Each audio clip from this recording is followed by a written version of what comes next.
I could have took them shots all night. That you don't win fights with that pity my patty back shit, mate. laughing at you at one point there, Mate, a lot of all you. your shit was landing on there. My Yeah. work was clean work, Gav.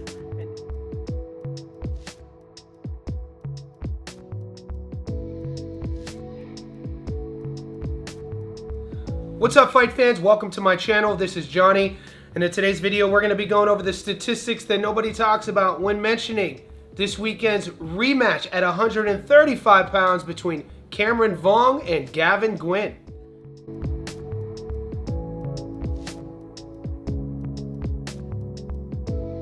Before I continue, I want to say thank you to all the new subscribers. Thank you to everybody who's been with me since day one. If you haven't already, could you please remember to hit subscribe? Could you also like this video?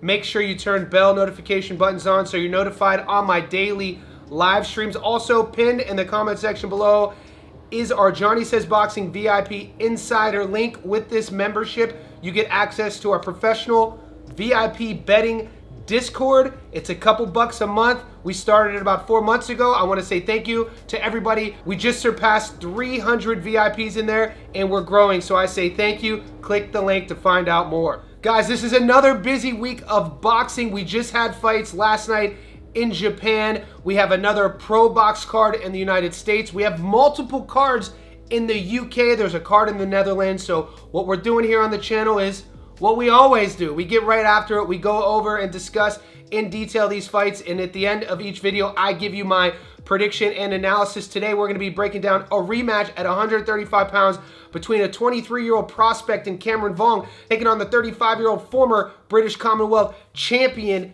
in Gavin Gwynne. The first fight ended with Cameron Vuong winning a unanimous decision. By the end of it, Gavin Gwynne had cuts under his eyes, but a lot of people, even if you rewatch the fight, will say that it was a lot closer than the scorecards suggested. A lot of people even said that Gavin Gwynne won that fight. Gwynne campaigned for a rematch, and after a year of waiting, here we are. Since then, Gwynne has fought one time in a bit of a comeback rebound fight. He got a victory, and we've seen Cameron Vuong a couple different times. There are a couple changes for Cameron Vuong's camp going into this fight. He left Jamie Moore in Manchester, and he's now being trained by Ben Davison. We know Davison has spent time with Gavin Gwynne, so that's going to be an interesting storyline in terms of Ben Davison has called Gwynne in multiple camps before to come down and spar with his fighters, so he's gotten a pretty good eye on Gavin Gwynne.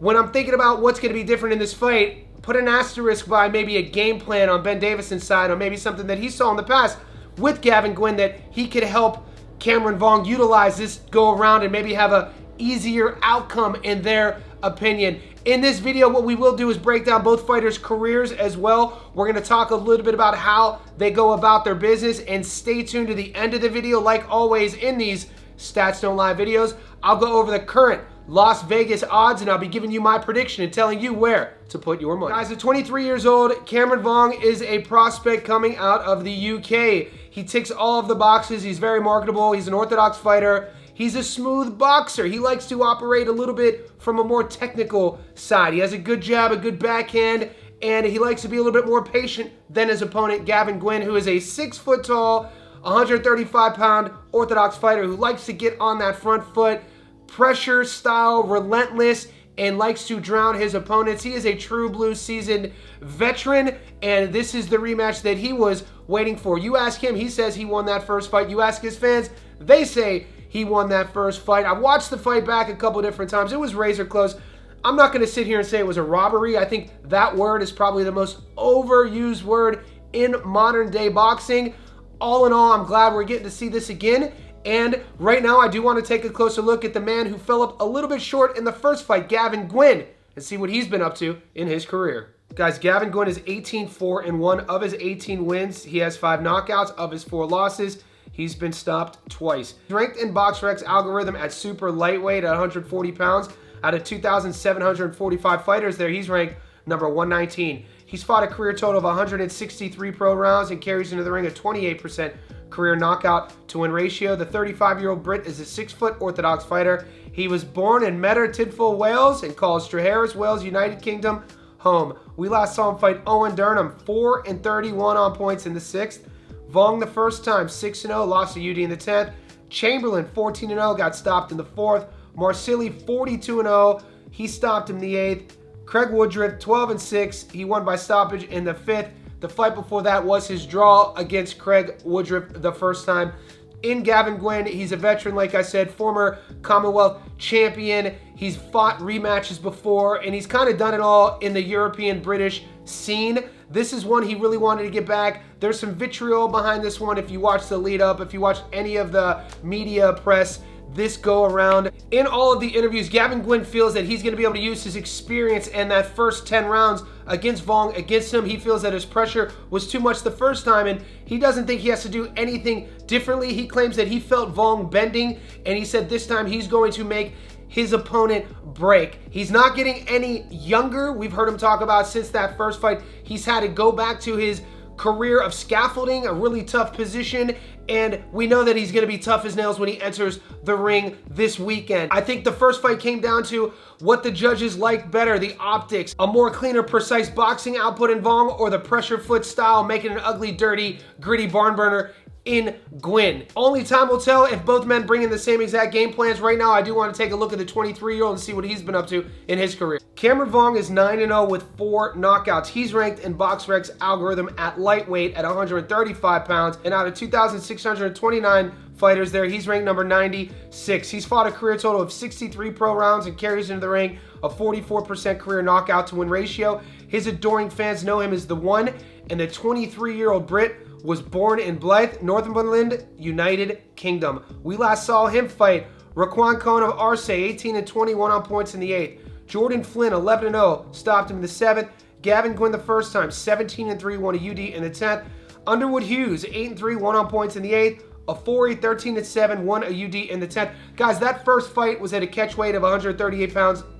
We know that Gavin Gwynne is the naturally bigger guy, but this fight is sanctioned and contracted at 135. We know that each time from here on out, we're going to see Cameron Vuong, we're going to expect him to level up. We're going to expect him to get better. I always talk about, I like when fighters make coaching or camp changes after a win. We saw this in Tiger Johnson. He got rid of his longtime head coach, Bernice Prentice, and things looked great for him. He looked amazing in his last fight out against Nick Flaz. I always tend to question when fighters make complete changes after losses. So at 23 years old, you'd have to think that Cameron Vuong has a pretty good professional head on his shoulders. He's still learning the pro game. From a boxing perspective, when he's cooking, he looks good. He's a precise boxer. He likes setting up his punches with his jab, and he likes using his space and his speed to create range and measure the distance of his opponents. In this contrasted style matchup, just like in the first fight, Gavin Gwynne walked onto a lot of shots that I feel he didn't have to walk onto.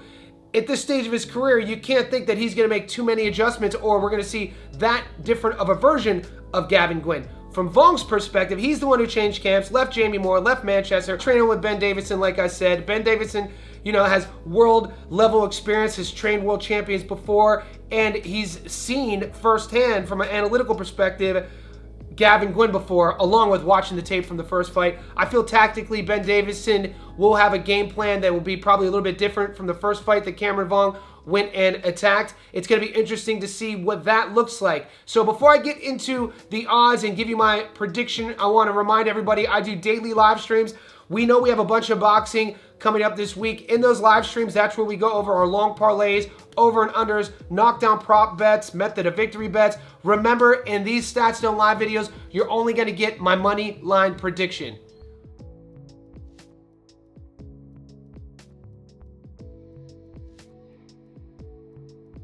All right, guys, wherever you are in the world, let's pull out our betting apps. I got cooked again last week using Sportsbet. I tell you guys all the time in Australia, don't use Sportsbet because if the draw happens, your parlay gets cooked. But Bet365, if the draw happens, it just gets voided. 2 weeks ago, I hit a 15-legger. This last week, I did another 15-legger. They all hit, but I used Sportsbet and there was a draw. So instead of going 29 for 29, I went 29 out of 30, and I'm super salty about it. Aussies, use Bet365 on the money line. Cameron Vuong, $1.33 favorite.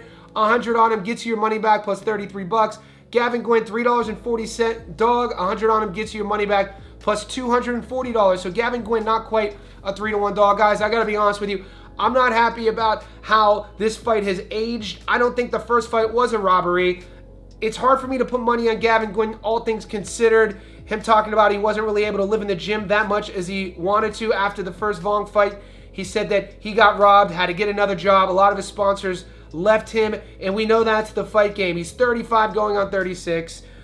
I like Cameron Vuong in this fight. I think the money line is enough value to do a standalone bet, and also great value to juice up a parlay. I just think the younger man's going to be the fresher man. I think he's going to add a little bit more tools to his tool belt, and I think Ben Davidson's going to give him the proper game plan to get it done a little bit cleaner this time around against Gavin Gwynne. You guys don't have to agree with me. This is not an echo chamber. In the comment section below, let me know who you like. In the rematch, will be business as usual for Cameron Vuong, or will Gavin Gwynne give Cameron Vuong his first pro loss? Also, stay tuned to the channel, guys. We got a lot of fights to talk about, so I'll see you in the next one.